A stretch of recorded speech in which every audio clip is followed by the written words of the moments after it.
Rajiv sir, gangsters with laptop ಅಂತ ಕೂಡ ಕರೆದಿದ್ದಾರೆ ಚೀನಾ ಹಾಗೆ ಭಾರತೀಯರ ಬಗ್ಗೆ ನಮಗೆ ಜಾಸ್ತಿ ಕನ್ಸರ್ನ್ ಇರೋದ್ರಿಂದ ಈ ವಿಚಾರವನ್ನು ಚರ್ಚೆ ಮಾಡ್ತಾ ಈಗ ಲ್ಯಾಪ್ಟಾಪ್ ಅಂದ್ರೆ ಏನು, ಐ ಟಿ ಸೆಕ್ಟರ್ಗೆ ಕಾಂಟ್ರಿಬ್ಯೂಟ್ ಮಾಡ್ತಾ ಇರುವವರು ಅವ್ರು ನಿಜವಾಗ್ಲೂ ಗ್ಯಾಂಗ್ಸ್ಟರ್ಗಳು ಅಂತ ಅನ್ಸದಿದ್ರೆ ಅಮೆರಿಕಾಗೆ, ಅಥವಾ ಇದು ಕೂಡ ಪ್ರಜ್ಞಾಸ್ಥಿತಿಯಲ್ಲಿ ಇಲ್ಲದೆ ಕೊಟ್ಟ ಹೇಳಿಕೆ ಅಂತ ಹೇಳಿ ನಾವು ಇಗ್ನೋರ್ ಮಾಡಬೇಕಾ, ಅಥವಾ when the contribution is such huge ಹೀಗೆ ಹೇಳಲಿಕ್ಕೆ ಹೇಗೆ ಸಾಧ್ಯ ಅಮೆರಿಕ ಅಂತ ಹೇಳಿ ನಮ್ಮನ್ನು ನಾವು ಕೇಳ್ಕೊಳ್ಬೇಕಾ ಪ್ರಶ್ನೆ ಅಂತ. ಇಲ್ಲ, ಇದು ಏನಾಗಿದೆ ಅಂದ್ರೆ ಸುಮಾರು ಒಂದು ದಶಕದಿಂದ ಭಾರತದ ಒಂದು ಸ್ಟ್ರಾಟಜಿಕ್ ಮೂವ್ಮೆಂಟ್ ಏನಿದೆ, it has become much more autonomous. ನೀವು ನೋಡಿದ್ರೆ ಬ್ರಿಕ್ಸ್ ನಲ್ಲಿ ನಮ್ಮ ಒಂದು ಸ್ಥಾನ ಬಹು ಪ್ರಬಲವಾಗಿದೆ ಮತ್ತು ಬ್ರಿಕ್ಸ್ ಒಂದು ಅಸೋಸಿಯೇಷನ್ ಹೆಚ್ಚಾದ ದೇಶಗಳನ್ನ ಸೇರಿಸ್ಕೊಂಡು ಒಂದು ಎಕನಾಮಿಕ್ ಮತ್ತೆ ಪೊಲಿಟಿಕಲ್ ಫೋರ್ಸ್ ಆಗ್ತಾ ಇದೆ, which is countering both UN and the Western Alliance.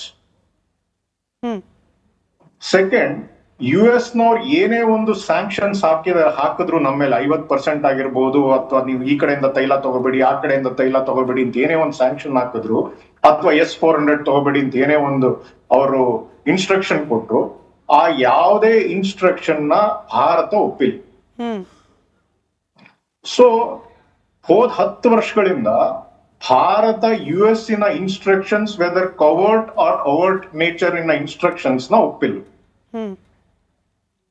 ಹಾಗಾಗಿ one camp in Pentagon and the US administration is against us, that is known. ಈ ಒಂದು ಸ್ಥಿತಿನಲ್ಲಿ ಕೆಲವೊಂದು ಸಿಚುವೇಶನ್ಸ್ ನಲ್ಲಿ ಆ ಪಂಗಡದ ಒಂದು ಒತ್ತಡ ಆ ದೇಶದ ರಾಷ್ಟ್ರಪತಿ ಮೇಲೆ ಬಿದ್ದು ಅವ್ರು ಆ ಪಂಗದ ಒಂದು ಒಪಿನಿಯನ್ ನ ಅವ್ರು ವ್ಯಕ್ತಪಡಿಸ್ತಾರೆ. So US administration it is not monolithic, ಅಲ್ಲೂ ಕ್ಯಾಂಪ್ಸ್ ಇದೆ. ಪ್ರೋ ಇಂಡಿಯಾ ಕ್ಯಾಂಪ್ ಇದೆ, ಪ್ರೋ ಇಸ್ರೇಲ್ ಕ್ಯಾಂಪ್ ಇದೆ, ಪ್ರೋ ಪಾಕ್ ಕ್ಯಾಂಪು ಇದೆ, ಆಂಟಿ ಇಂಡಿಯಾ ಕ್ಯಾಂಪ್ಸು ಇದೆ.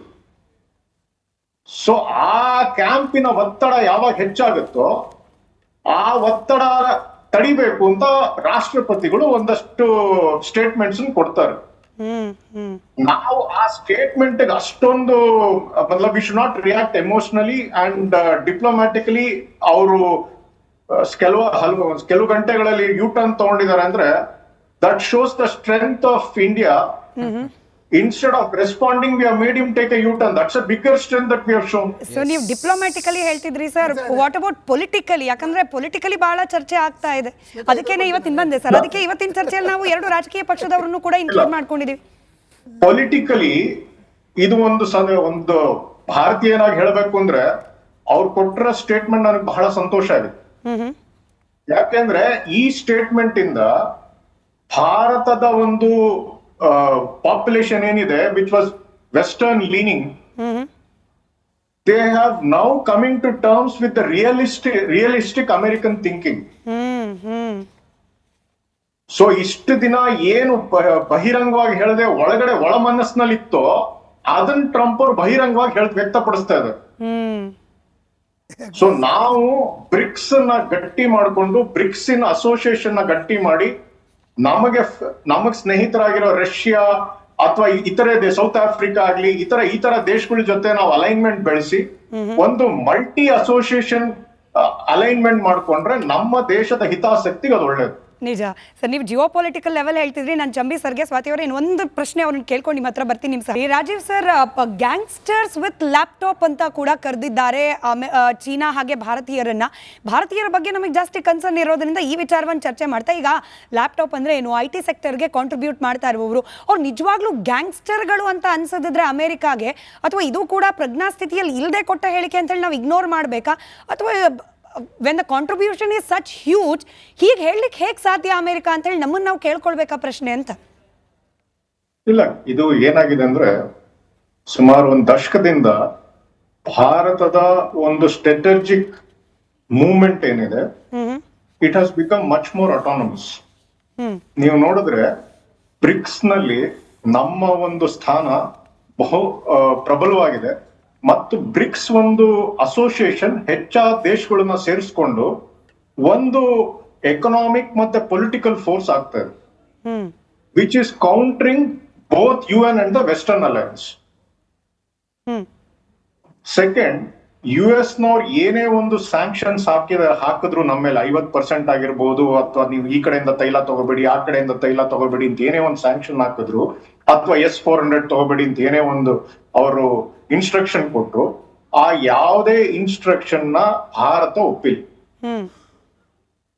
ಸೊ ಹೋದ್ 10 ವರ್ಷಗಳಿಂದ ಭಾರತ US ಇನ instructions, whether covert or overt nature ಇನ ಇನ್ಸ್ಟ್ರಕ್ಷನ್ಸ್ ನ ಒಪ್ಪಿಲ್ಲ. ಹಾಗಾಗಿ one camp in Pentagon and the US administration is against us, that is known. ಈ ಒಂದು ಸ್ಥಿತಿನಲ್ಲಿ ಕೆಲವೊಂದು ಸಿಚುವೇಶನ್ಸ್ ನಲ್ಲಿ ಆ ಪಂಗಡದ ಒಂದು ಒತ್ತಡ ಆ ದೇಶದ ರಾಷ್ಟ್ರಪತಿ ಮೇಲೆ ಬಿದ್ದು ಅವ್ರು ಆ ಪಂಗದ ಒಂದು ಒಪಿನಿಯನ್ ಅವ್ರು ವ್ಯಕ್ತಪಡಿಸ್ತಾರೆ. So US administration it is not monolithic. ಅಲ್ಲೂ ಕ್ಯಾಂಪ್ಸ್ ಇದೆ. ಪ್ರೋ ಇಂಡಿಯಾ ಕ್ಯಾಂಪ್ ಇದೆ, ಪ್ರೋ ಇಸ್ರೇಲ್ ಕ್ಯಾಂಪ್ ಇದೆ, ಪ್ರೋ ಪಾಕ್ ಕ್ಯಾಂಪು ಇದೆ, ಆಂಟಿ ಇಂಡಿಯಾ ಕ್ಯಾಂಪ್ಸು ಇದೆ. ಸೊ ಆ ಕ್ಯಾಂಪಿನ ಒತ್ತಡ ಯಾವಾಗ ಹೆಚ್ಚಾಗುತ್ತೋ ಆ ಒತ್ತಡ ತಡಿಬೇಕು ಅಂತ ರಾಷ್ಟ್ರಪತಿಗಳು ಒಂದಷ್ಟು ಸ್ಟೇಟ್ಮೆಂಟ್ಸ್ ಕೊಡ್ತಾರೆ. ನಾವು ಆ ಸ್ಟೇಟ್ಮೆಂಟ್ ಅಷ್ಟೊಂದು we should not react emotionally and diplomatically. ಅವರು ಕೆಲವು ಗಂಟೆಗಳಲ್ಲಿ ಯೂ ಟರ್ನ್ ತಗೊಂಡಿದ್ದಾರೆ ಅಂದ್ರೆ that shows the strength of India. Instead of responding, we have made him take a U-turn. That's a bigger strength that we have shown. So ನೀವು diplomatically ಹೇಳ್ತಿದ್ರಿ sir, what about politically? ಯಾಕಂದ್ರೆ politically ಬಹಳ ಚರ್ಚೆ ಆಗ್ತಾ ಇದೆ, ಅದಕ್ಕೇನೆ ಇವತ್ತಿನ ಬಂದೆ sir. ಅದಕ್ಕೆ ಇವತ್ತಿನ ಚರ್ಚೆಯಲ್ಲಿ ನಾವು 2 ರಾಜಕೀಯ ಪಕ್ಷದವರನ್ನು ಕೂಡ ಇನ್ಕ್ಲೂಡ್ ಮಾಡ್ಕೊಂಡಿದೀವಿ.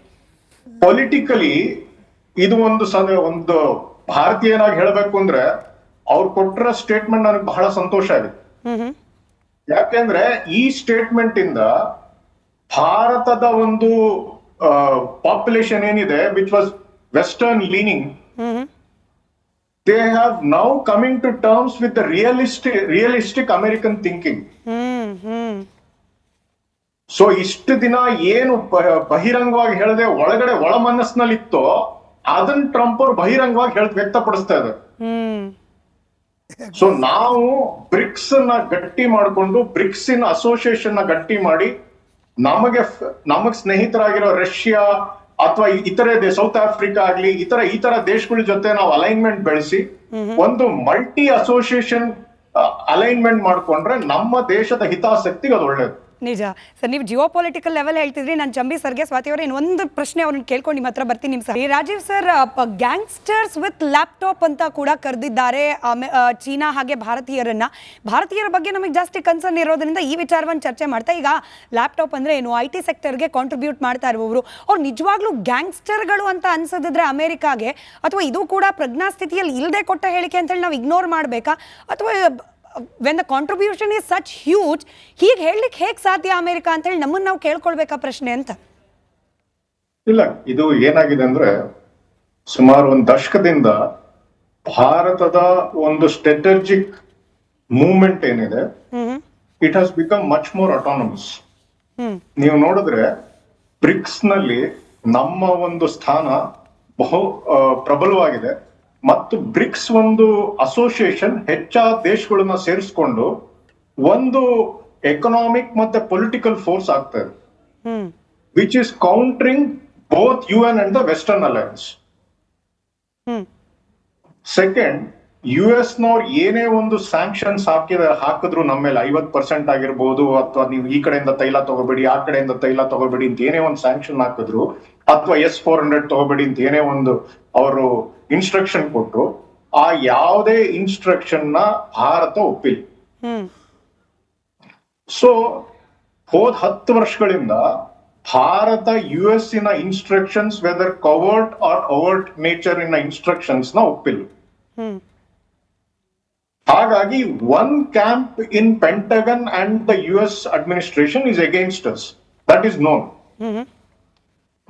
ಈ ಒಂದು ಸ್ಥಿತಿನಲ್ಲಿ ಕೆಲವೊಂದು ಸಿಚುವೇಶನ್ಸ್ ನಲ್ಲಿ ಆ ಪಂಗಡದ ಒಂದು ಒತ್ತಡ ಆ ದೇಶದ ರಾಷ್ಟ್ರಪತಿ ಮೇಲೆ ಬಿದ್ದು ಅವ್ರು ಆ ಪಂಗದ ಒಂದು ಒಪಿನಿಯನ್ ಅವ್ರು ವ್ಯಕ್ತಪಡಿಸ್ತಾರೆ. So US administration it is not monolithic. ಅಲ್ಲೂ ಕ್ಯಾಂಪ್ಸ್ ಇದೆ. ಹ್ಮ್ ಪ್ರೋ ಇಂಡಿಯಾ ಕ್ಯಾಂಪ್ ಇದೆ, ಪ್ರೋ ಇಸ್ರೇಲ್ ಕ್ಯಾಂಪ್ ಇದೆ, ಪ್ರೋ ಪಾಕ್ ಕ್ಯಾಂಪು ಇದೆ, ಹ್ಮ್ ಆಂಟಿ ಇಂಡಿಯಾ ಕ್ಯಾಂಪ್ಸು ಇದೆ. ಸೊ ಆ ಕ್ಯಾಂಪಿನ ಒತ್ತಡ ಯಾವಾಗ ಹೆಚ್ಚಾಗುತ್ತೋ ಆ ಒತ್ತಡ ತಡಿಬೇಕು ಅಂತ ರಾಷ್ಟ್ರಪತಿಗಳು ಒಂದಷ್ಟು ಸ್ಟೇಟ್ಮೆಂಟ್ಸ್ ಕೊಡ್ತಾರೆ. ಹ್ಮ್ ಹ್ಮ್ ನಾವು ಆ ಸ್ಟೇಟ್ಮೆಂಟ್ ಅಷ್ಟೊಂದು ಮತ್ಲಬ್ we should not react emotionally and diplomatically. ಅವರು ಕೆಲವು ಗಂಟೆಗಳಲ್ಲಿ ಯೂ ಟರ್ನ್ ತಗೊಂಡಿದ್ದಾರೆ ಅಂದ್ರೆ that shows the strength of India. Instead of responding, we have made him take a U-turn. That's a bigger strength that we have shown. So ನೀವು diplomatically ಹೇಳ್ತಿದ್ರಿ sir, what about politically? ಯಾಕಂದ್ರೆ politically ಬಹಳ ಚರ್ಚೆ ಆಗ್ತಾ ಇದೆ, ಅದಕ್ಕೇನೆ ಇವತ್ತಿನ ಬಂದೆ sir. ಅದಕ್ಕೆ ಇವತ್ತಿನ ಚರ್ಚೆಯಲ್ಲಿ ನಾವು 2 ರಾಜಕೀಯ ಪಕ್ಷದವರನ್ನು ಕೂಡ ಇನ್ಕ್ಲೂಡ್ ಮಾಡ್ಕೊಂಡಿದೀವಿ. ಪೊಲಿಟಿಕಲಿ ಇದು ಒಂದು ಭಾರತೀಯನಾಗಿ ಹೇಳಬೇಕು ಅಂದ್ರೆ ಅವ್ರು ಕೊಟ್ಟಿರೋ ಸ್ಟೇಟ್ಮೆಂಟ್ ನನಗೆ ಬಹಳ ಸಂತೋಷ ಆಗಿದೆ. ಯಾಕೆಂದ್ರೆ ಈ ಸ್ಟೇಟ್ಮೆಂಟ್ ಇಂದ ಭಾರತದ ಒಂದು ಪಾಪ್ಯುಲೇಷನ್ ಏನಿದೆ which was western leaning, they have now coming to terms with the realistic American thinking. So ಇಷ್ಟು ದಿನ ಏನು ಬಹಿರಂಗವಾಗಿ ಹೇಳದೆ ಒಳಗಡೆ ಒಳ ಮನಸ್ಸಿನಲ್ಲಿ ಇತ್ತೋ ಅದನ್ನ ಟ್ರಂಪ್ ಅವ್ರು ಬಹಿರಂಗವಾಗಿ ವ್ಯಕ್ತಪಡಿಸ್ತಾ ಇದ್ದಾರೆ. ಸೊ ನಾವು ಬ್ರಿಕ್ಸ್ ನ ಗಟ್ಟಿ ಮಾಡಿಕೊಂಡು ಬ್ರಿಕ್ಸ್ ಇನ್ ಅಸೋಸಿಯೇಷನ್ ನ ಗಟ್ಟಿ ಮಾಡಿ ನಮಗ್ ಸ್ನೇಹಿತರಾಗಿರೋ ರಷ್ಯಾ ಅಥವಾ ಇತರೆ ಸೌತ್ ಆಫ್ರಿಕಾ ಆಗ್ಲಿ ಈ ತರ ದೇಶಗಳ ಜೊತೆ ನಾವು ಅಲೈನ್ಮೆಂಟ್ ಬೆಳೆಸಿ ಒಂದು ಮಲ್ಟಿ ಅಸೋಸಿಯೇಷನ್ ಅಲೈನ್ಮೆಂಟ್ ಮಾಡ್ಕೊಂಡ್ರೆ ನಮ್ಮ ದೇಶದ ಹಿತಾಸಕ್ತಿಗೆ ಅದು ಒಳ್ಳೇದು. ನಿಜ ಸರ್, ನೀವು ಜಿಯೋ ಪೊಲಿಟಿಕಲ್ ಲೆವೆಲ್ ಹೇಳ್ತಿದ್ರಿ. ನಾನು ಚಂಬಿ ಸರ್ಗೆ ಸ್ವಾತಿ ಅವರೇ ಇನ್ನೊಂದು ಪ್ರಶ್ನೆ ಅವ್ರನ್ನ ಕೇಳ್ಕೊಂಡು ನಿಮ್ಮ ಹತ್ರ ಬರ್ತೀನಿ.